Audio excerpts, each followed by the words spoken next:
भक्ति की वाणी 565।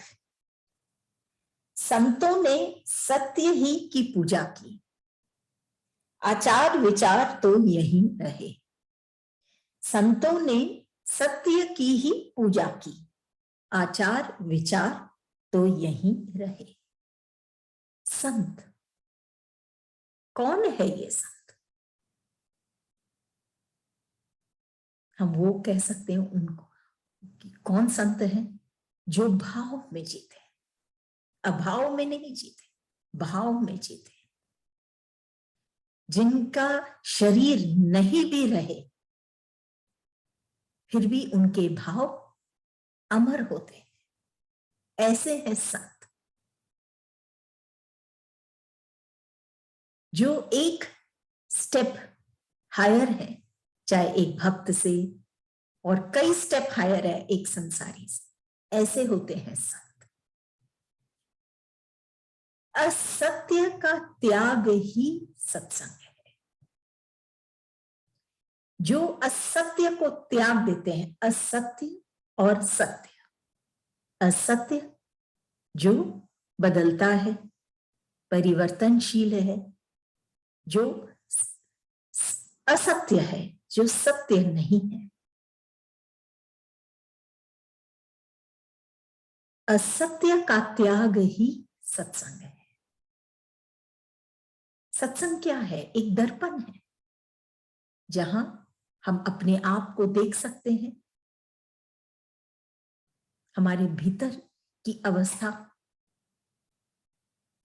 को हम देख सकते हैं और अपने आप को हम सजा सकते हैं भीतर में। बाहर का दर्पण नहीं, भीतर का दर्पण। अपने आप को सजा सकते हैं, संवार सकते हैं हर एंगल से। ये है सत्संग। और हमको बताती है कि असत्य क्या है और सत्य क्या है। ये फूल हम देखते हैं, आंखों से देख रहे हैं तो ये सत्य प्रतीत होता है, लेकिन जो संत होते हैं वो सत्य की पूजा करते हैं। ये फूल आज है, शाम तक या दूसरे दिन तक तिरोहित हो जाएगी, तो ये सत्य नहीं, असत्य है। लेकिन उस फूल में जो चेतना है, जिसके कारण वो खिली है, जिसके कारण उसमें रंग भरा है, वो सत्य है। एक संत है, वो उसकी पूजा करता है, सत्य की, जो दिखता नहीं लेकिन है, हर एक चीज में है। दुनिया में हर चीज को अगर हम ठोकर मारते हैं तो वो टूट जाती है, लेकिन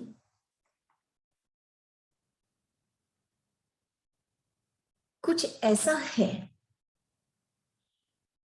जिसको हम कामयाबी भी कह सकते हैं, वो टूट के ही पाया जा सकता है या मिट कर ही पाया जा सकता है।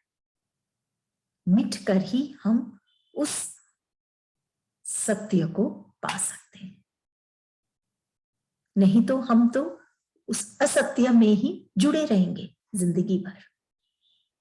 सत्य तक हमारी नजर जाती ही नहीं।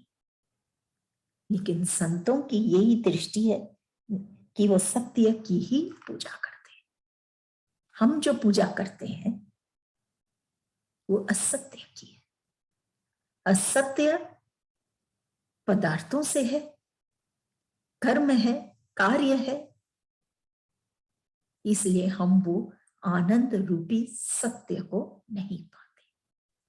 सत्य क्या है? आनंद है। आनंद क्या है? प्रभु है। और उसी की पूजा ये संत करते हैं, इसलिए वो हर वक्त उस आनंद में ही रहते हैं। किसी को उनको किसी और की आवश्यकता ही नहीं। जो एक संसारी को है,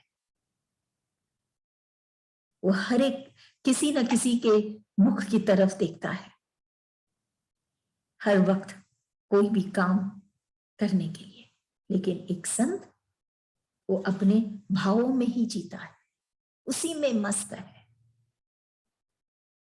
वो मिटकर वो कामयाबी पाया है। असत्य की जो चीजें हैं वो जो ठोकर खाते हैं तो टूट जाते हैं, लेकिन सत्य में मिटकर वो कामयाबी पाते हैं, वो उस आनंद को पाते हैं कि उनका जीवन सार्थक बन जाता है, तभी कामयाब। ज्ञानी जो होते हैं उनको प्रभु को वो प्रिय है, क्यों? क्योंकि वो ईश्वर का स्वरूप को जानते हैं कि कैसे है ईश्वर, कैसे है प्रभु। एक ज्ञानी जानता है उसके स्वरूप को, लेकिन एक भाव में सना एक संत वो सिर्फ ईश्वर के स्वरूप को जानता नहीं, बल्कि ईश्वर के स्वरूप में जीता है, अनुभव करता है और उसी में रमा है। ये एक ऐसी स्थिति है जहां कभी भी वो और टूट ही नहीं सकता, क्योंकि वो अपने आप को मिटा चुका है। जो सिर्फ अपने शरीर के भाव से अपने आप को आइडेंटिफाई करते हैं, आइडेंटिफिकेशन क्या है कि मैं सो एंड सो हूं, शरीर के भाव से जो अपने को आइडेंटिफाई करते हैं वही अहंकारी। और फिर वो जो कार्य करते हैं इस रॉन्ग आइडेंटिफिकेशन के कारण, वो है अहंकार। आइडेंटिफिकेशन ही गलत है कि वो कौन है, और फिर वो कार्य करता है तो वो कर्ता बन जाता है, और वो उसी को ही हम अहंकार कहते हैं, अहंकारी, अहंकार। ये क्यों हुआ अहंकारी? रॉन्ग आइडेंटिफिकेशन के कारण, अपने आप का आइडेंटिफिकेशन वो जाना नहीं कि वो कौन है, अपने स्वरूप को जाना नहीं, ऐसा है ये अहंकारी। लेकिन एक संत ने सत्य ही की पूजा की, वो अपने ट्रू आइडेंटिफिकेशन में,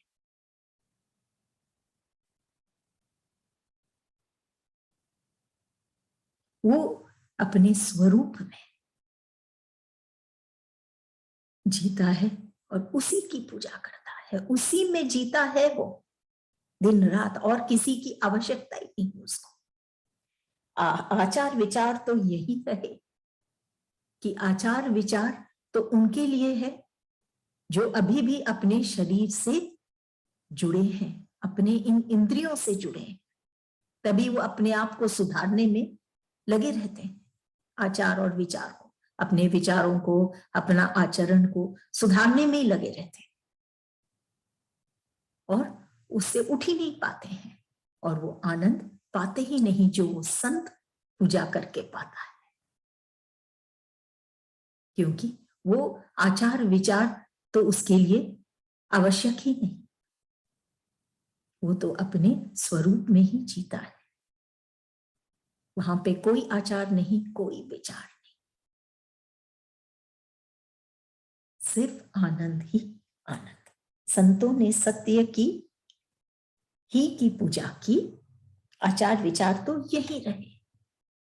संतों की ये बात है, आचार विचार तो उनके लिए जो अपने शरीर से अभी भी जुड़े हैं, और शरीर के हिसाब से ही वो कार्य करते हैं ईश्वर को पाने के लिए, अपने इंद्रियों से के कारण इंद्रियों के दास बन जाते हैं, और उन्हीं से वो ईश्वर को पाना चाहते हैं। ऐसे हैं जो आचार विचार में जीते हैं, वो यहीं रह जाते हैं, लेकिन एक संत वो सत्य की पूजा करता है, भाव में ही जीता है। सत्य भाव, प्रेम, यही है सत्य। अगली वाणी 566।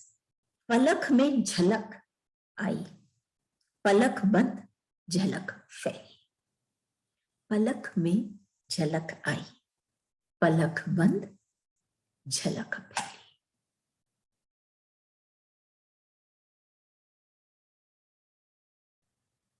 भाव से ओतप्रोत ये वाणी, एक भक्त की स्थिति। अब वो जान गया है कि प्रभु की झलक जो वो पाता है उसी से वो आनंद पाता है। असत्य की पूजा, असत्य से पूजा करके वो नहीं पाता। पलक में झलक आई कि कब ये कृपा होती है ईश्वर की, प्रभु की, कि एक क्षण में ही, और कब वो क्षण आएगा, कैसे आएगा, कुछ पता नहीं, लेकिन जब वो क्षण आता है और वो प्रभु की झलक पाता है, देखता है अपने पलकों में, फिर क्या होती है उस भक्त की अवस्था? फिर पलक बंद झलक फैली। फिर क्या होता है कि उसकी पलकें बंद हो जाती है। स्वतः ही वो जो आनंद पाता है, वो जो झलक, वो जो पाया है अपनी पलकों में, उसको वो बंद कर लेता है, हमेशा अपने पास रखना चाहता है। पलक बंद झलक फैली। इन आंखों से वो देखा, फिर पलक बंद हो गए और वो भीतर में वो झलक फैलने लगी। मतलब उसका अंतर मन उस झलक, प्रभु की झलक से ही सजीव थी। ऐसा है ये ईश्वर के दर्शन। एक भक्त के लिए आंखें बंद कर लेता है और अपने भीतर में वो पाता है, फिर क्योंकि वो झलक भीतर में फैलने लग जाती है और उसको आनंद देता है, सुकून देता है। यही है पलक में झलक की। लेकिन ये कब होगा ये पता नहीं, कैसे होगा पता नहीं, लेकिन जब होता है तब वो भक्त उसको बंद कर लेता है अपने भीतर, उस झलक को, अपने इष्ट के झलक को वो बंद कर लेता है और फिर वो अंदर ही अंदर उसके फैलती है।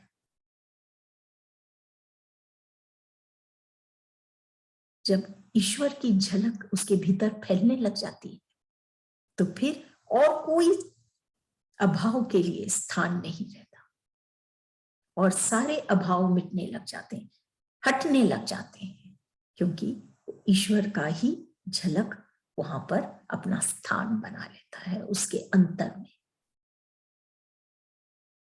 फिर ना कोई शोर, ना कोई अभाव, ना कोई विकार, कुछ भी नहीं। पलक में झलक आई। एक भक्त के लिए ये बहुत महत्वपूर्ण है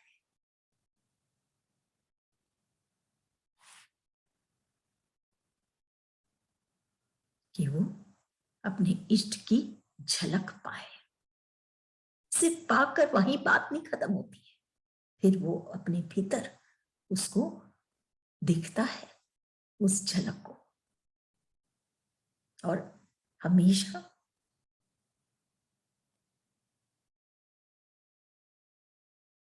उसको मौज में, या यूं कह सकते हैं कि उसका जीवन ही बदल जाता है, सिर्फ वो ईश्वर की झलक से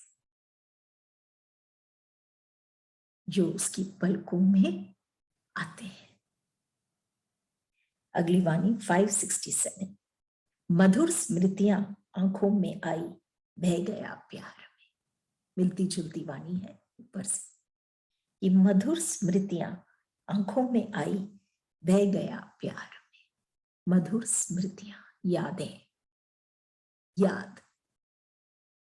वो भजन की एक पंक्ति याद आ रही है कि तेरी याद ही हमको प्यारी है और तेरी याद ही सबसे महंगी है, किसी किसी को नसीब होती है।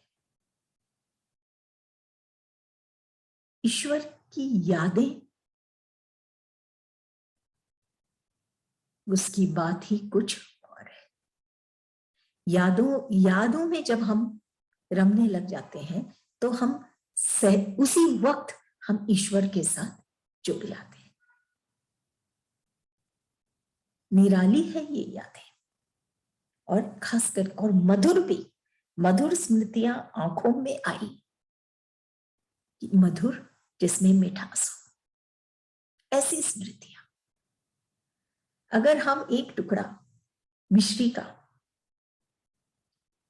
जो ठोस है, सफेद है, उसको हम अपने मुंह में रखते हैं तो हम मिठास का अनुभव करते हैं।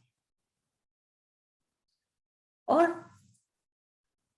अगर हम मिठास का अनुभव नहीं करते तो वो मिश्री नहीं हो सकता, वो फिटकारी हो, देखने में एक जैसी, सफेद और ठोस, लेकिन मिश्री में मिठास है, इसमें मिठास नहीं। ऐसे ही है भक्त, जिसके जीवन में मिठास है, जैसे वो मिश्री। मिठास है का तात्पर्य उनके पास कोई चिंता या दुख नहीं रहता, वो हंसते रहते हैं और हर वक्त ईश्वर के भाव में नाचते रहते हैं। और संसारी वो फिटकारी के जैसे, वो हर वक्त चिंतित रहता है, परेशान रहता है। यही अंतर है एक भक्त में और एक संसारी में, जिसके अंदर मिठास है। और इस वाणी में क्या कह रहे हैं कि मधुर स्मृतियां की मिठास है, जिसके अंदर मिठास है उसकी यादें, जो प्रभु है, प्रभु में जो मिठास है, वो हमेशा हंसते ही रहते हैं, हमेशा आनंद में ही रहते हैं, मगन रहते हैं, मस्त रहते हैं। उनकी जब स्मृतियां आंखों में आती है एक भक्त के, तो बह गया प्यार में। उसको इतना अच्छा लगता है, कहीं ना कहीं उसके हृदय के तार को झंकृत करते हैं ये यादें, बजने लगते हैं। और ये हम कह सकते हैं कि वो बह जाता है प्यार में। प्यार, प्रेम, क्या है ये प्रेम? वो जो दिन प्रतिदिन बढ़ती ही रहती है, उसमें वृद्धि होती रहती है, घटती नहीं। वो है प्रेम जो घटती नहीं। और साथ में प्यास और तृप्ति भी चलती रहती है, प्यास और तृप्ति। ऐसा है ये प्रेम, ऐसा है ये प्यार। प्यार यही है, वो उसी में बह जाता है जो हमेशा बढ़ती ही रहती है, कभी घटती नहीं। हाँ, प्यास की और पाए उस प्रेम को, और तृप्ति भी। तभी तो ये प्यार अनोखा है, उसमें प्यास भी है और तृप्ति भी है। ऐसा है ये प्रेम, जो पाता है वो तृप्त भी होता है, और जो पाता है वो प्यासा भी होता है, और प्यार के लिए और प्रेम के लिए। प्रेम तो असीम है, उसका कोई अंत नहीं, और उसमें डूबना चाहता है। तो जब वो मधुर स्मृतियां आंखों में आती है उस भक्त के, मधुर स्मृतियां अपने उस मधुर प्रभु की, जो मधुर है, जो जिसमें मिठास है, जिसमें आनंद है, हमेशा आनंद में ही रहता है, उसकी जो स्मृतियां जब वो पाता है तो वो खुद बह जाता है वो प्यार में।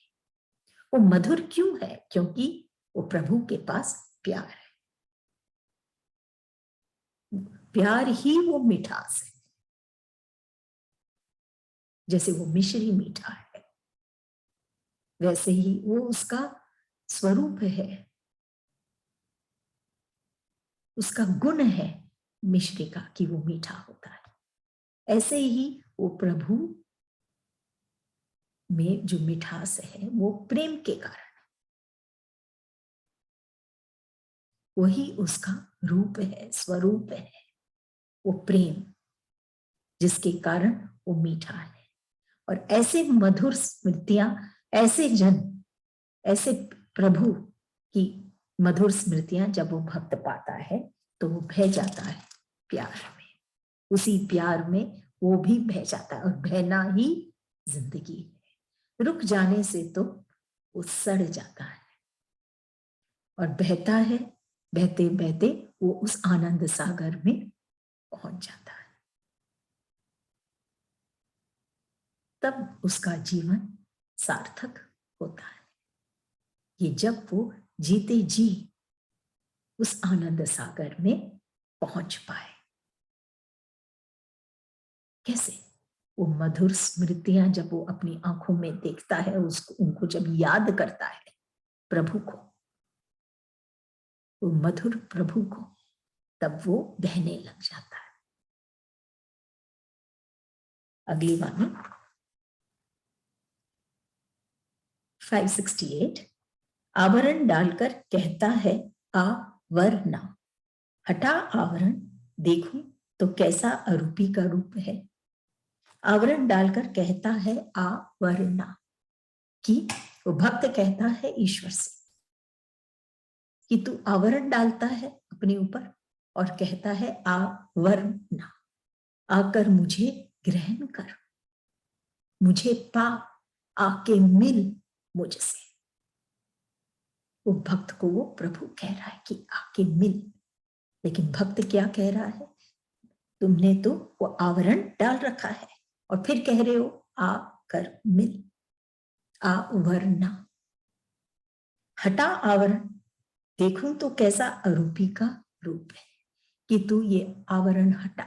भक्त कहता है प्रभु से कि ये आवरण हटा, तो देखूं वो अरूपी का रूप कैसा है। प्रभु अरूपी है, कोई रूप नहीं उसका, हर एक में निहित है, हर एक पदार्थ में जो हमको इस संसार में दिख रहे, हर एक प्रकृति के कण कण में वो प्रभु है, लेकिन उसका कोई रूप नहीं। यही तो सत्य है, उसको देखना, क्योंकि कोई रूप नहीं। तब वो कहता है भक्त हटा आवरण। बहुत डीप बात है, बहुत गहराई में जब वो भक्त जाता है, वो अपने इष्ट को कहता है कि ये आवरण हटा, कि मैं देख पाऊं उस अरूपी का रूप, कि तू कौन है। अरूपी है, लेकिन मुझे तेरा ये अरूपी रूप देखना है। कैसे हो तुम? इसका तात्पर्य कि वो उस आनंद का अनुभव कर पाए जो वो अरूपी का रूप है। आवरण डालकर कहता है आवरना, आवरण हटा तो मैं देखूं। भक्त की स्थिति है, मालिक से हर वक्त इस भक्त को जुड़ना है। उदाहरण के रूप में अगर हम देखें, कोई गाय, गाय कोई देखे, वो अपने मालिक की खूंटी से बंधी रहती है। वो गुम जाती है तो भी वो वापस उसी खूंटी पर आ जाती है। और ऐसे ही एक, मान लीजिए गधा है जो इतने साल अपने मालिक के यहाँ बंधा था, वहीं पे खाया, लेकिन वापस नहीं आता है। वही है गधा जो अपने मालिक से नहीं जुड़ता। भक्त जुड़ना चाहता है, वो कहता है हटा आवरण, देखूं तो कैसा अरूपी का रूप है। नहीं तो अधिकतर लोग इस रूप में ही फंसे रहते हैं, इस संसार में ही फंसे रहते हैं, इस असत्य में ही फंसे रहते हैं। असत्य के अंदर जो सत्य है उसको जानने की चेष्टा ही नहीं करते।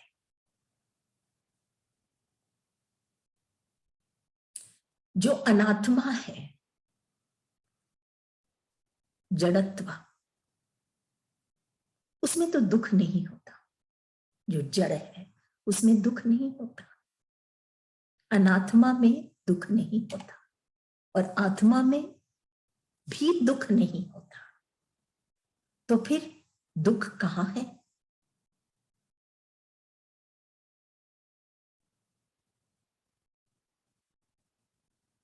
जो जड़ है उसमें भी दुख नहीं, जो आत्मा है, चेतन स्वरूप है, उसमें भी दुख नहीं।